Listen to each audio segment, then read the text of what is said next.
তাহলে এখানে প্রথমত যেটা দিয়েছে a প্লাস বি, এই যে ভ্যালুটা এটা মাইনাস সি হবে, a প্লাস বি মানে মাইনাস সি। তাহলে এখানে যদি মাইনাস সি বসে, মাইনাস সি কত হচ্ছে, minus two C, whole square করলে four C square.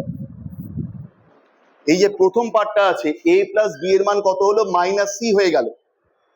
a plus B বাঁ দিক থেকে ডান দিকে গেলে মাইনাস সি, তাহলে এটা মাইনাস সি, এখানেও ছিল একটা মাইনাস সি, তাহলে মাইনাস টু সি হয়ে গেল ব্র্যাকেটের মধ্যে।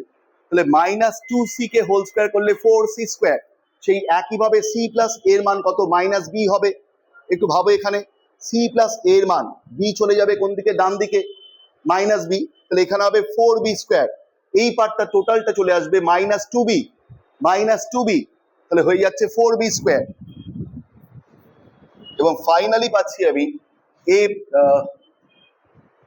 এই পার্টটা বাদ গেছে, এ বি প্লাস সি, এই যে ভ্যালুটা বি প্লাস সি তার ভ্যালু হয়ে যাচ্ছে মাইনাস এ, তাহলে হয়ে যাচ্ছে টু এ স্কোয়ার, এই ফোর এ স্কোয়ার, টু এর হোল স্কোয়ার ফোর এ স্কোয়ার। তাহলে তিনটে আমি যোগ করলে ফোর কমন নিয়ে নিচ্ছি, তাহলে A square plus B square plus C square.